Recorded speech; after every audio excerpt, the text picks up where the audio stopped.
त्यसलाई पनि पार गरेर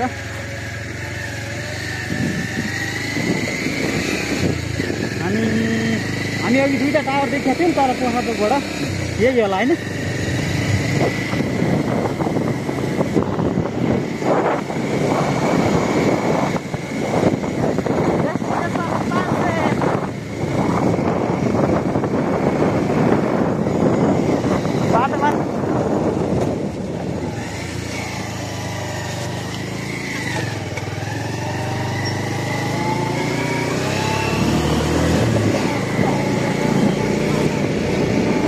अझै माथिल्लो बेलतिरै निस्किरहेका छौँ। हामी तल त करिब समयपछि ओह्रालो हिँड्ने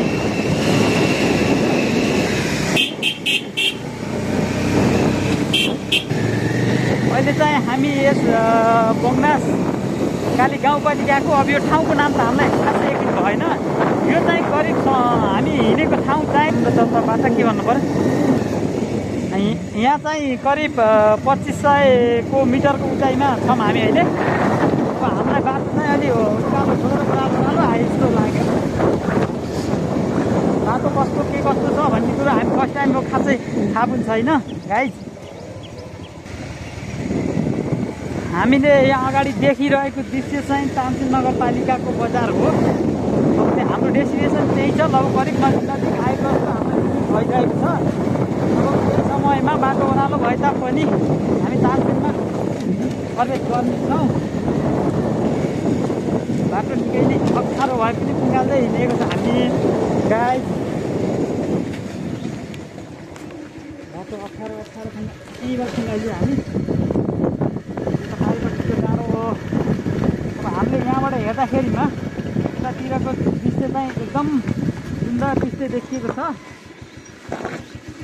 यो दर्लम महाकाली, दर्लम डाँडा, खरे खोला विभिन्न ठाउँहरूको अवलोकन यहाँबाट गर्न सकिन्छ हामीले। अब हामी यहाँबाट हाम्रो यात्रा करिब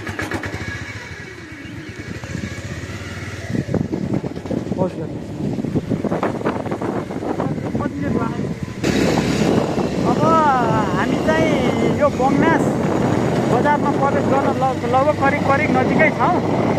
हामीलाई त्यस्तै अनुभूति भएको छ। हाम्रो बङ्नासदेखि करिब तानसेनको यात्रा 3 किलोमिटर या 4 किलोमिटर सायद त्यति नै होला। तानसेन बजार यहाँबाट धेरै एकदम राम्रो दृश्य देखिन सकिरहेछ यहाँबाट। हाम्रो यात्रा अझै अगाडि नै छ।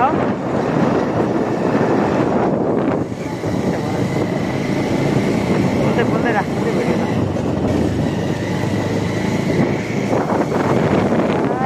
अब बङ्नास बजारमा आइयो।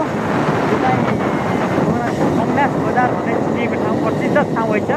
त्यसको अब यहाँ हाम्रो यहाँको लागि प्रख्यात ठाउँ भनेको चाहिँ बङ्नास काली देवी भन्ने चाहिँ यहाँ नजिकै पर्दछ।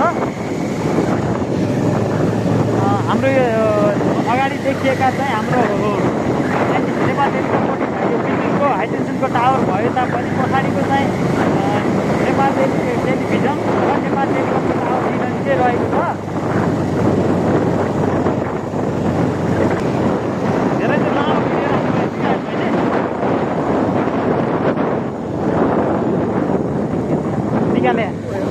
निकाले छैन। पोल चाहिँ यो निकाले पानी आउनु मूलको पानी छैन कहाँ। हामी चाहिँ अब तानसेनको दृश्य देखाउन गइरहेका छौँ। ठोकाउने मान्छेहरू देखाएको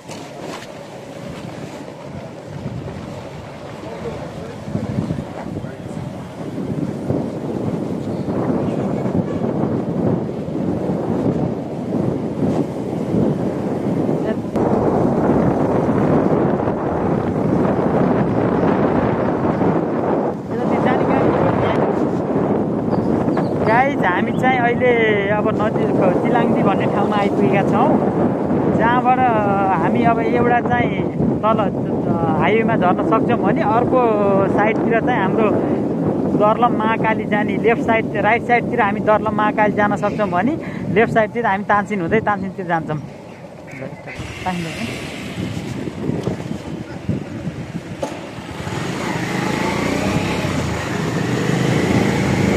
त्यही हो कि अमान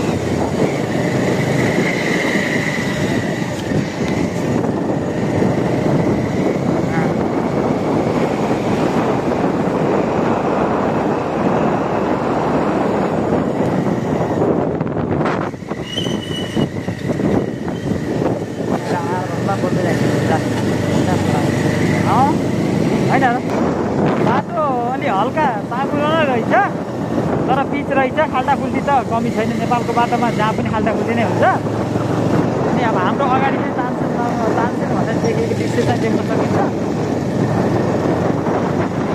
अब यहाँ अगाडिबाट श्रीनगर जाने ठाउँ पनि देखिन्छ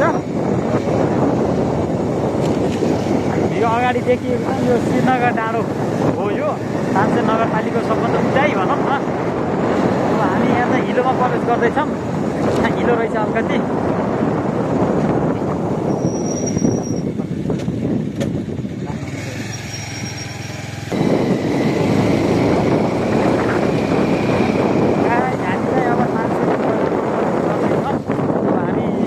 अब मिसन हस्पिटल हुँदै हामी तानसेन जाने हो अब हाम्रो डेस्टिनेसन करिब नजिक भएको हामीलाई अनुभूति भइसकेको छ यहाँनिर अलिकति बाटो साँग्रो प्लस उकालो हुँदा अलिकति ख्याल गरेर जानुपर्ने हुन्छ अब यता माथितिर राइट साइडतिर लाग्यो भने हामी श्रीनगर डाँडातिर जान सकिन्छ भने तल लाग्यो भने हामी चाहिँ अब मिसन हाम्रो यात्रा मिसनतिरको हुन्छ अब हाम्रो लेफ्ट साइडतिर तपाईँहरूले हेर्न सक्नुहुन्छ पाल्पा युनाइटेड मिसन अस्पताल तानसेन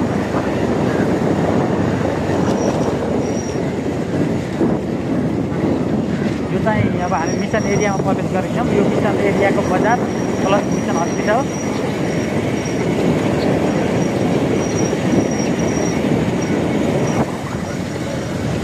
मिसन हेर्नु होला लोकेसन यहाँनिर छ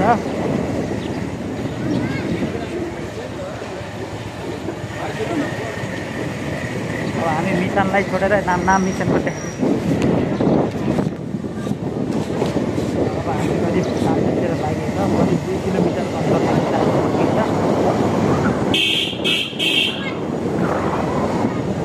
बाटो साँगुरो बाटो ओह्रालो यात्रा कन्टिन्यू नै छ हामी यहाँबाट भ्यूहरू देख्न सकिन्छ उतापट्टि लेफ्ट साइडतिर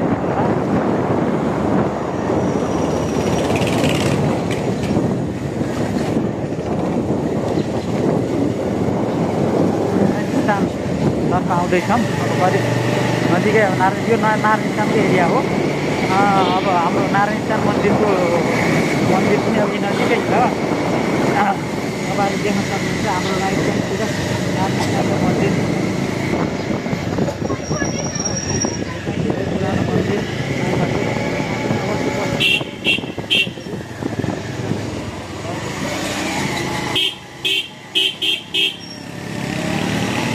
अब हामी मुडीखेलको एरिया पुग्न लागिरहेका छौँ अहिले चाहिँ पाल्पा तानसेनमा दोस्रो तानसेन महोत्सव लागेको छ त्यसको पनि हामी त्यही दृश्य देखाउँछौँ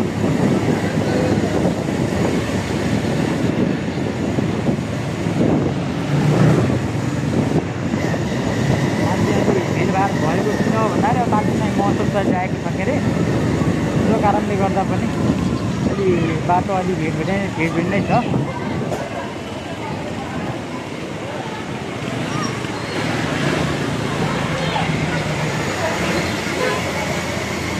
ठिक मान्छे जब साँझ परेपछि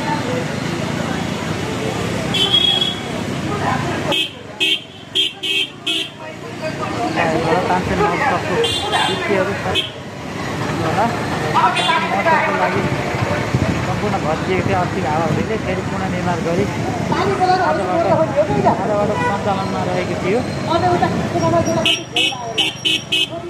अब हामी चाहिँ करिब अब बस्तारसम्म हाम्रो मेरो हजुरहरूलाई साथ दिने नै छौँ अब हामी करिब बस्तार एरियाको नजिकै छौँ